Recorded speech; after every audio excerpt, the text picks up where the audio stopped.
Assalamu alaikum students, welcome back to the lecture. Today we are going to discuss about the order of the complex of a subgroups. जैसे कि हम complex of a subgroups के बारे में जो है वो डिस्कस कर रहे हैं कि अगर हमारे पास दो सब ग्रुप H और K हों किसी ग्रुप G के, तो इसका जो प्रोडक्ट है इन दोनों सब ग्रुप्स का उसको बेसिकली हम कम्प्लेक्स कहते हैं H और K का। ठीक है, ये H और K का कम्प्लेक्स है। यहाँ पर ये स्मॉल h हम h में से ले रहे थे और k हम k में से ले रहे थे। अब हम इसके ये हमारे पास एक सेट आता है जो इन दोनों को सब ग्रुप को मल्टीप्लाई करने के बाद, ठीक है, फिर हमने एक क्राइटेरिया प्रूव किया कि ये जो सेट आता है ये सब ग्रुप कब होगा। हमने कहा कि अगर एच के वाला कम्प्लेक्स जो है वो अगर के एच के इक्वल आ जाए तो फिर हम क्या कहेंगे कि ये एच के वाला जो हमारे पास कम्प्लेक्स बन रहा था एच और के सब ग्रुप्स के प्रोडक्ट के, तो ये जो सबसेट बन रहा था ये फिर हमारे पास क्या बन जाएगा, सब ग्रुप बन जाएगा। ठीक है, इसको हमने प्रूफ इसका भी ऑलरेडी हम पार्ट 1 में जो है वो डिस्कस कर चुके हैं। अब हमने इसके ऑर्डर की तरफ जो है वो मूव करना है। तो कुछ इंपॉर्टेंट रिजल्ट्स जो हैं जिनको हम ऑलरेडी डिस्कस कर चुके हैं उनको एक दफ़ा रिवाइज कर लेते हैं।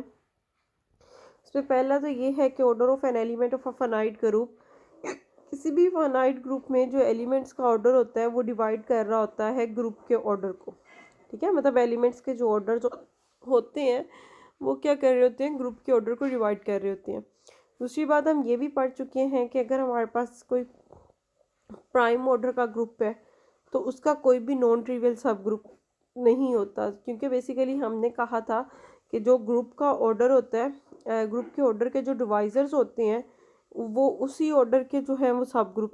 होते हैं। तो अब एक ग्रुप है जिसका ऑर्डर ही प्राइम है, ठीक है, कोई भी प्राइम नंबर है, तो प्राइम के तो सिर्फ हमारे पास दो ही डिवाइजर्स पॉसिबल है, एक 1 और एक p इटसेल्फ। ठीक है, तो ये 1 वाला जो है वो आइडेंटिटी वाला सब ग्रुप बन जाएगा और p वाला वो पूरे का पूरा वही ग्रुप जो है वो अपना सब ग्रुप बनेगा। तो मतलब इसके सिर्फ ट्रिवियल वाले सब ग्रुप हों, नॉन ट्रिवियल सब ग्रुप्स जो हैं वो प्राइम ऑर्डर के ग्रुप्स के जो हैं वो एग्जिस्ट नहीं करते। अब हम क्योंकि यहाँ पर कम्प्लेक्स में हम क्या ले रहे हैं, एच और के दोनों जो है वो हम ले रहे हैं सब ग्रुप। तो दोनों अगर सब ग्रुप हैं तो दोनों का इंटरसेक्शन जो है वो एम्प्टी तो नहीं हो सकता, एटलीस्ट इनमें एक एलिमेंट तो ज़रूर कॉमन होगा, एटलीस्ट वो क्या है, आइडेंटिटी, क्योंकि दोनों सब ग्रुप है तो दोनों में आइडेंटिटी मस्ट होगी। तो एटलीस्ट वन एलिमेंट जो है वो हमेशा एच और के वाले सब ग्रुप्स में जो है वो कॉमन होता है। इसके अलावा भी हो सकते हैं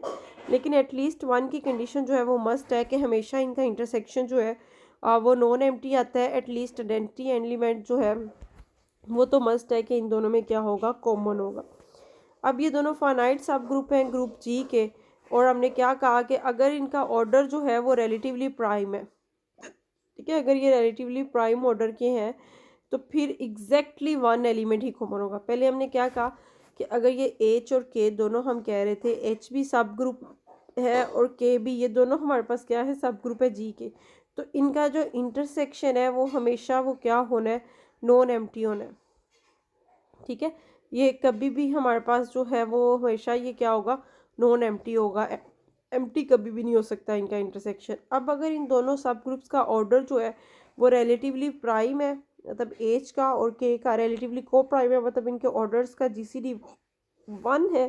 तो फिर हम क्या कहेंगे कि इनके इंटरसेक्शन में एग्जैक्टली वन एलिमेंट होगा। पहले हमने एटलीस्ट 1 की कंडीशन लगाई, फिर जब हमने एक ये कंडीशन का इजाफा कर दिया कि ऑर्डर रिलेटिवली को प्राइम ले रहे हैं, तो फिर एग्जैक्टली 1 वाला जो है वो एलिमेंट वाली कंडीशन हमने लगा दी कि इनके इंटरसेक्शन में एग्जैक्टली 1 एलिमेंट होगा। से फॉर एग्जांपल अगर हमारे पास एक ग्रुप है जिसका ऑर्डर हम लोग ले लेते हैं, से जी एक ग्रुप है हमारे पास और इसका ऑर्डर हमने जो है वो 15 ले लिया है। ठीक है, अब 3 भी इसका डिवाइज़र है, 5 भी 15 का जो है वो डिवाइज़र है, और 3 और 5 आपस में जो है वो रिलेटिवली को प्राइम है, मतलब इन दोनों का जीसीडी अगर हम लें तो वो 1 आता है। तो इसका मतलब है कि एक ऐसा सब ग्रुप एच जिसका ऑर्डर हमने 3 लिया होगा और ऐसा सब ग्रुप के जिसका ऑर्डर हमने जो है वो 5 लिया होगा, तो फिर इन दोनों में सिर्फ एक ही एलिमेंट इनके इंटरसेक्शन में आएगा, वो क्या आएगा, आइडेंटिटी एलिमेंट। ठीक है, तो यही बात हम लोग यहाँ पर कर रहे हैं कि अगर रिलेटिवली को प्राइम ऑर्डर होंगे तो फिर हम जो है वो उसके इंटरसेक्शन में एग्जैक्टली वन ही एलिमेंट आएगा, वो क्या होगा, आइडेंटिटी। अब बॉर्डर की तरफ मूव करते हैं। जो हमारा मेन पर्पस था कि हमारे पास अगर हम कम्प्लेक्स ले रहे हैं दो सब ग्रुप्स का, तो इसका हम ऑर्डर किस तरह फाइंड करेंगे। अब इसका ऑर्डर जो है वो order of H multiply order of के, जिन दो सब ग्रुप्स का प्रोडक्ट ले रहे हैं उन दोनों के ऑर्डर्स को मल्टीप्लाई करेंगे और इसको डिवाइड कर देंगे इनके इंटरसेक्शन के ऑर्डर से। ठीक है, इसलिए हमें फिर पता होना चाहिए कि इंटरसेक्शन में हमारे पास कितने एलिमेंट्स आ रहे हैं, तो तभी हम जो है वो इंटरसेक्शन का ऑर्डर जो है वो क्या कर सकते हैं, फाइंड आउट कर सकते हैं। अब देखें, अगर रिलेटिवली प्राइम था जो हमने केस डिस्कस किया, उसमें हमारे पास जो इंटरसेक्शन है उसमें सिर्फ एक ही एलिमेंट आना था, आइडेंटिटी, तो फिर उसका ऑर्डर जो है वो हमारा क्या हो जाना है इस केस में। ये जो भी हम केस डिस्कस कर रहे थे रिलेटिव प्राइम्स वाला, इसमें फिर ऑर्डर्स पे इंटरसेक्शन में सिर्फ एक ही एलिमेंट आइडेंटिटी आ रहा है, और तो फिर इसके इंटरसेक्शन का ऑर्डर जो है वो क्या हो जाएगा, वन हो जाएगा। अब इसके इंटरसेक्शन का ऑर्डर अगर वन हो जाता है तो फिर तो हमारे पास ये जो डिनोमिनेटर है ये क्या हो जाएगा, वन हो जाएगा। अदरवाइज हमारे पास इस डिनोमिनेटर की कोई ना कोई जो है वो हमें वैल्यू मिलेगी। ठीक है, तो मतलब ये रिज़ल्ट अगर हम यहाँ पर डिनोमिनेटर वन ले लेते हैं फिर तो हमें ये लिखने की ज़रूरत ही नहीं है, क्योंकि ऑर्डर अगर डिनोमिनेटर का वन है तो वन से डिवाइड करने से हमें कोई भी फ़र्क नहीं पड़ेगा।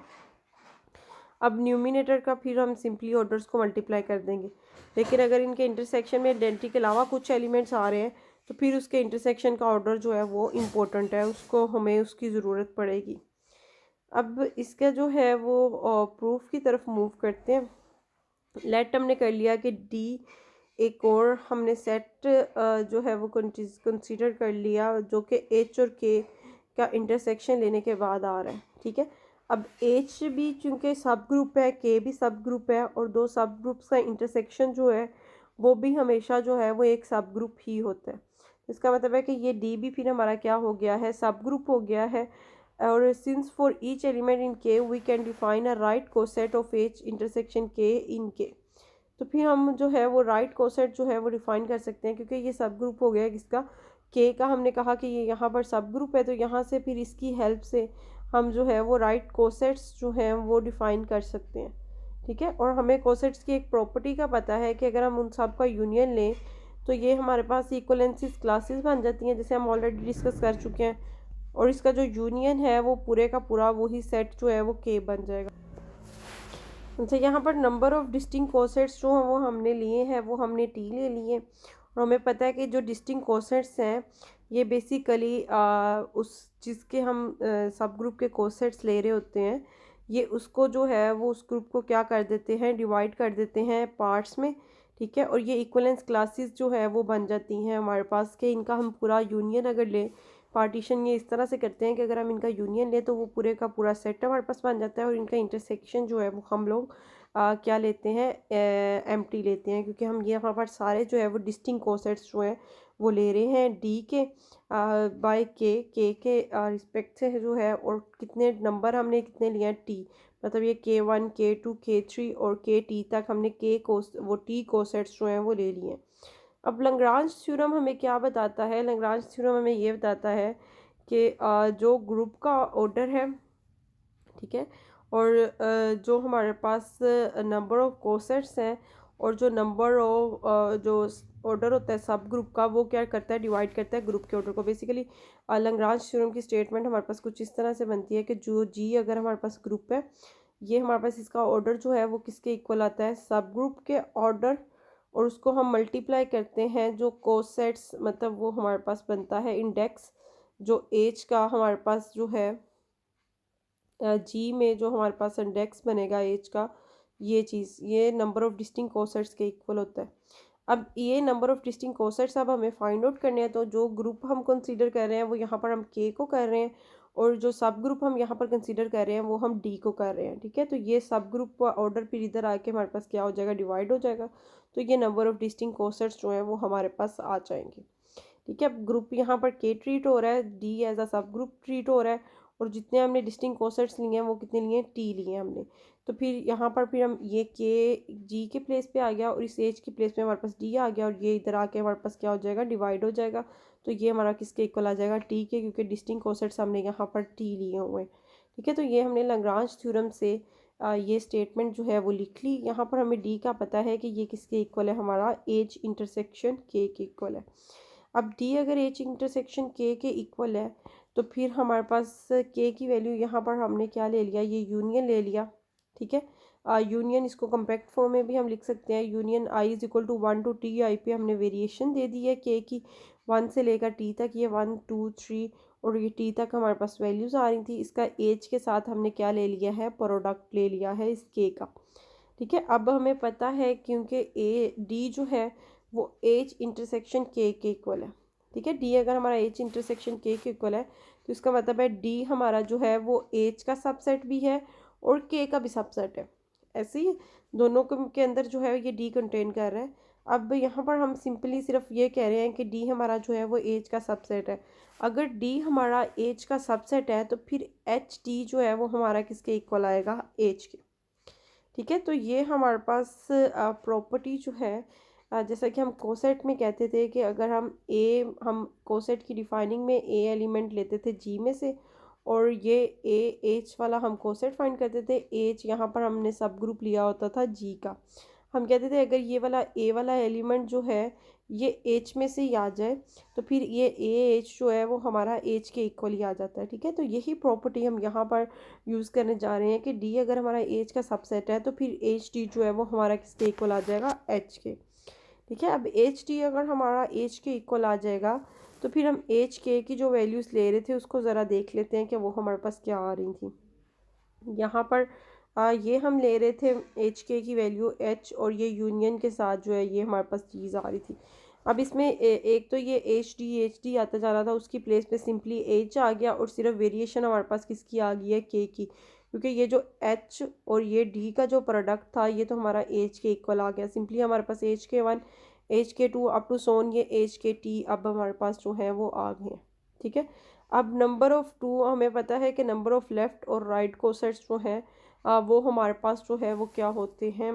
इक्वल होते हैं। ठीक है, नंबर ऑफ़ लेफ़्ट और राइट कोसेट्स अगर हम लें तो ये हमारे पास जो है वो हमेशा क्या आते हैं, इक्वल आते हैं। नोट अब हमने जो है वो क्या किया कि इन दोनों को जब इक्वल लिया तो ये के जे जो है जब हमारे पास दूसरी साइड पे जाएगा तो ये हमारे पास इन्वर्स बन जाएगा। तो वहाँ से हमें क्या पता चला कि ये ए के आई और के जे का जो इन्वर्स है का प्रोडक्ट इन दोनों का वो किसके अंदर कंटेन कर गया, एच में, और ये जो प्रो इटसेल्फ हैं ये दोनों जो है वो एच इंटरसेक्शन के में जो है वो कंटेन कर गए हैं। ठीक है, क्योंकि अगर वो के में है और हमारे पास एच में भी ये वाला एलिमेंट जो है वो कंटेन कर रहा है, कि देखिए हम के वाले दोनों एलिमेंट्स जो ले तो के से रहे हैं तो उसका इन्वर्स भी के जे का जो है वो के में आएगा। फिर के क्योंकि सब ग्रुप है तो उसके दो एलिमेंट्स का प्रोडक्ट वो के अंदर ही रहना है। ठीक है, और यहाँ से हमने ये शो कर दिया कि ये एच के अंदर भी है, के अंदर भी है। अगर ये एच और के दोनों में है तो फिर ये इसके इंटरसेक्शन में चला जाएगा। ऐसा एलिमेंट्स जो इन दोनों में कंटेन कर रहा हो वो फिर इसके इंटरसेक्शन में भी जो है वो कंटेन कर जाता है।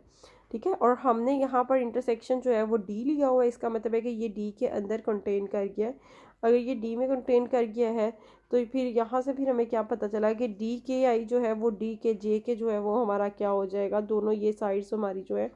वो एग्जैक्टली इक्वल हो जाएंगी। ठीक है, अब हम इसकी ऑर्डर की बात कर रहे थे कि क्योंकि ऑर्डर ऑफ एच के जो है वो हमारे पास किसके इक्वल आएगा, ऑर्डर ऑफ एच के 1 एच के 2 और ये एच के टी तक सबका जो है वो ऑर्डर के इक्वल आएगा। अब के 1 के 2 और के टी जो हैं यहाँ से हमारे पास ये कितने टाइम्स आ गया है बेसिकली,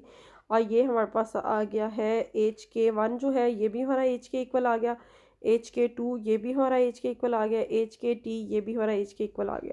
तो इसका मतलब है कि ये टी टाइम्स था। ठीक है, तो हमारे पास टी टाइम्स जो है वो ऑर्डर ऑफ एच यहाँ पर आ गया, T times order of H अगर हमारे पास आ गया है, और इधर हमारे पास क्या था, ऑर्डर ऑफ एच के। अब टी हमारा किसके इक्वल है, टी अभी हमने जो लंग्रांज से देखा था कि टी हमारा किसके इक्वल आ रहा था, टी हमने देखा था कि ये ऑर्डर ऑफ के इक्वल आ रहा था ओवर ऑर्डर ऑफ डी, और डी एच इंटरसेक्शन के इक्वल था। मतलब बेसिकली डिनोमिनेटर में हमारे पास ऑर्डर ऑफ एच इंटरसेक्शन के आ रहा था। तो फिर यहाँ से फिर हमने क्या प्रूफ कर दिया कि ये हम इस टी की प्लेस पे जो है ऑर्डर ऑफ एच तो ऐसे ही रहा, इस टी की प्लेस पे ऑर्डर ऑफ के और ये divided by order of D, D हमारा एच इंटरसेक्शन के इक्वल था। तो ये हमारे पास जो है वो रिक्वायर्ड रिजल्ट जो है वो हमने प्रूव कर लिया जो हमें चाहिए था कि हमारे पास ऑर्डर हम कम्प्लेक्स का कैसे फाइंड कर सकते हैं। ये सिंपली हमारे पास क्या होगा, इन दोनों का प्रोडक्ट और इनके इंटरसेक्शन के से हम जो है वो ऑर्डर से डिवाइड कर देंगे। ठीक है, अब नेक्स्ट हम क्या कह रहे हैं कि अगर वही रिज़ल्ट हम लोग डिस्कस करने जा रहे हैं कि अगर ये दोनों का ऑर्डर इंटरसेक्शन का अगर 1 होता है तो फिर ये सिंपली इन दोनों ग्रुप्स सब ग्रुप्स के जो है वो ऑर्डर के प्रोडक्ट के इक्वल आ जाएगा कम्प्लेक्स का ऑर्डर जो है, अदरवाइज हमें उसके ऑर्डर से जो है वो डिवाइड करना पड़ेगा इंटरसेक्शन के। ठीक है, तो ये इसको बेसिकली हम कोरोलरी कह सकते हैं प्रीवियस थ्योरम की, कि अगर उसमें हम जस्ट ऑर्डर इंटरसेक्शन का 1 पुट कर दें तो ये हमारे पास इस चीज़ में जो है वो रिड्यूस हो जाएगा। अब पहले हमने एक रिज़ल्ट पढ़ा था कि कम्प्लेक्स ये जो एच के वाला है ये सब ग्रुप बनेगा जी का, अगर हमारे पास क्या कंडीशन होल्ड कर रही हो कि एच के हमारे पास जो है वो इक्वल आ रहा हो अगर के एच के। अब ये एक और रिज़ल्ट है, ये भी हमें यही चीज़ बताता है कि एच के जो है वो सब ग्रुप बन जाएगा जी का, लेकिन इसमें कंडीशन क्या है। पहले हम यहाँ पर एच जो है,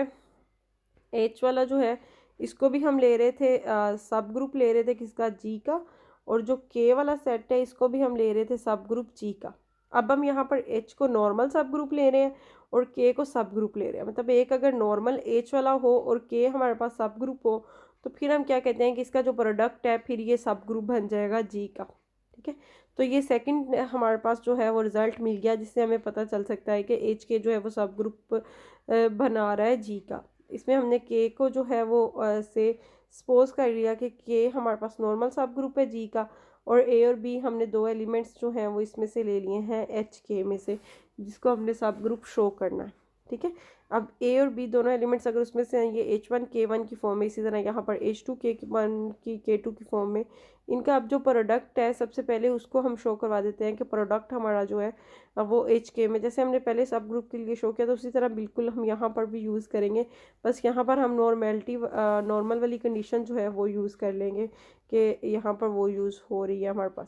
ठीक है, यहाँ हमने एसोसिएटिव प्रॉपर्टीज़ यूज़ कर ली। एसोसिएटिव यूज़ करने के बाद हमने इन्वर्स वाली प्रॉपर्टी यूज़ की कि अगर हमारे पास H2 जो है वो H में है तो H2 का इन्वर्स भी जो है वो H में होगा, क्योंकि H हमारे पास क्या था, सब ग्रुप था। तो ये H2 के इन्वर्स से जो है वो हमने मल्टीप्लाई भी H2 से मल्टीप्लाई करवा दिया और उसके इन्वर्स से भी मल्टीप्लाई करवा दिया। उसके बाद हमने इसको थोड़ा सा सिंप्लीफाई किया। सिंप्लीफाई करने के बाद हमारे पास जो टर्म अपीयर हुई है वो यहाँ से हमें ये पता चला कि ये हमारे पास यहाँ तक हमने इसका रिज़ल्ट निकाल लिया। ठीक है, अब ये H1 H2 वाली जो टर्म है इसके बारे में तो हमें श्योर है कि ये H से बिलोंग कर रहा है। ठीक है, अब दूसरी बात कि ये जो H2 K1 और H2 इन्वर्स K1 और H2 वाली टर्म आ रही है, ये हमारे पास जो है ये हमें पता है कि K में बिलोंग करेगी, क्योंकि K हमारे पास नॉर्मल सब ग्रुप है और नॉर्मल सब ग्रुप की यही हमारे पास जो है वो कंडीशन होती है। ठीक है, तो ये एलिमेंट हमारे पास H में चला गया, ये हमारे पास K में चला गया। अब ये एलिमेंट अगर हमारे पास इतना जो है, ये जो एलिमेंट आ रहा है H2 इन्वर्स वाला K1 और H2, ये अगर K में है तो इसको अगर हम इस एलिमेंट को K2 से मल्टीप्लाई कर दें, ये पूरा K में चला गया। अगर इसको K2 से, K2 भी K का एक एलिमेंट है, उससे मल्टीप्लाई कर देंगे तो वो भी हमारे पास K में ही होगा, क्योंकि K जो है वो नॉर्मल सब ग्रुप है जी का। तो नॉर्मल होने से पहले वो सब ग्रुप होता है बेसिकली, तो फिर ये इसमें क्लियर प्रॉपर्टी जो है वो होल्ड करेगी। ठीक है, तो यहाँ से फिर हमें ये क्या पता चल गया कि ये ए बी का जो प्रोडक्ट है ये एच के में चला गया। अब सिर्फ हमने ये शो करना है कि अगर इन्वर्स भी हमारा उसमें चला गया तो हमारे पास ये सब ग्रुप जो है वो प्रूफ हो जाएगा। ठीक है, तो यहाँ से फिर हमने जो है वो इसका इन्वर्स के लिए लेना है। उसी तरह हमने ये इन्वर्स ले लिया इसका K1 H1 इन्वर्स का, और यहाँ से हमने इसको देखना है अब कि क्या ये भी हमारा जो है वो उसके अंदर कंटेन कर रहा है या नहीं। अगर ये चीज़ भी हमारी जो है वो प्रूफ होगी कि ये हमारा कंटेन कर रहा है तो हमारा रिक्वायर्ड रिजल्ट जो है वो प्रूफ हो जाएगा। ठीक है, यहाँ पर H1 है और ये भी हमारे पास यहाँ पर भी H1 आएगा, तो ये हमारे पास ये चीज़ जो है वो होल्ड करेगी। अब यहाँ से हमें क्या पता चला कि ये जो एच के है ये, क्योंकि के में इस तरह की फॉर्म के एलिमेंट होंगे, के क्योंकि नॉर्मल है तो ये के में चला जाएगा, और ये H1 इन्वर्स एच में, तो इसका मतलब है कि इन्वर्स भी जो है वो उसमें हमारा जो है वो कंटेन कर गया है, तो ये हमारा जो है वो सब ग्रुप बन गया। अब सेकेंडली मैंने ये इस वे में भी प्रूव किया है कि इसको 1 स्टेप से भी हम शो कर सकते हैं कि ए बी इन्वर्स को डायरेक्टली लेके एच के में शो कर दें। तो इसको आप जो है वो खुद से डिटेल में देख लीजिएगा कि ये चीज़ भी जो है वो हमारे पास होल्ड कर रही है। उसके अलावा लास्ट ये एक एग्जांपल दे दी है कम्प्लेक्स की सब ग्रुप्स की, इसको भी देख लें। इसमें V4 वाला ग्रुप कंसीडर किया है। V4 में हमें पता है कि ये कंडीशंस होल्ड कर रही होती हैं, और 2 इसके सब ग्रुप ले लिए हैं, ए और एच और के। हमें पता है कि ये दोनों इसके सब ग्रुप्स हैं, और इन दोनों का हमने प्रोडक्ट फाइंड किया है, तो ये हमारे पास आ गया है। ठीक है, तो ये हमारे पास जो है ये कम्प्लेक्स बन गया है इन दोनों सब ग्रुप्स का इस ग्रुप जी में। ठीक है, और अगर हम इस पर फोकस करें तो ये पूरे का पूरा जी हमारे पास जो है वो दोबारा इसका कम्प्लेक्स आ गया है। ठीक है, तो हर अपना तो सब ग्रुप होता ही है, तो ये बरशोर है कि ये फिर इसका जो है वो सब ग्रुप बन गया है। इसी तरह यहाँ पर एक एग्जांपल है जिसमें ये बताया है, give a example of a group G जिसमें दो सब ग्रुप्स ले रहे हो लेकिन उसका जो कम्प्लेक्स है वो सब ग्रुप ना बन रहा हो। S3 वाला ग्रुप कंसीडर किया है। ठीक है, H और K इसके दो सब ग्रुप ले लिए, इसमें 1 2 वाले एलिमेंट्स और इसमें 2 3 वाले जो है वो कंसीडर कर लिया। अब इनका जब प्रोडक्ट फाइंड करेंगे तो जैसे आपको कंपोजिशन की हेल्प से जो है वो प्रोडक्ट फाइंड करना सिखाया गया इन साइकिल्स का, तो आप इन दोनों का प्रोडक्ट फाइंड करें इनको जो है, और तो ये आपके पास जो है वो प्रोडक्ट में एलिमेंट्स आ जाएंगे। और इसको फिर आपने चेक भी करना है क्लियरली, क्योंकि इसके सारे सब ग्रुप्स हम ऑलरेडी फाइंड कर चुके हैं। तो आपने इसको देखना है कि ये वाला जो इन दोनों का प्रोडक्ट लेने के बाद सेट आ रहा है ये सब ग्रुप नहीं बना रहा। ठीक है, एक तो हम इस चीज़ से भी देख सकते हैं, इसमें एलिमेंट हमारे पास आ रहे हैं 1 2 3 4 एलिमेंट्स आ रहे हैं। ठीक है, और S3 का हमारे पास ऑर्डर जो है वो होता है 6। S3 का ऑर्डर हमारे पास 6 होता है, और यहाँ पर इस ये HK वाला जो सेट आ रहा है इसमें एलिमेंट्स हमारे पास कितने आ रहे हैं 4, और 4 जो है वो 6 को जो है वो डिवाइड नहीं करता। तो इट मीन्स के सब ग्रुप जो है वो सिर्फ डिवाइज़र जो आते हैं उस ऑर्डर के ही पॉसिबल होते हैं। तो यहाँ से भी हम क्लियरली देख सकते हैं कि ये इसका जो है वो सब ग्रुप नहीं बन रहा, लेकिन इन दोनों को आपने जो है वो मल्टीप्लाई करके चेक करना है कि HK वाकई इसमें 4 एलिमेंट्स आ रहे हैं, यही 4 एलिमेंट्स आ रहे हैं, ये चीज़ आपने जो है वो चेक करनी है।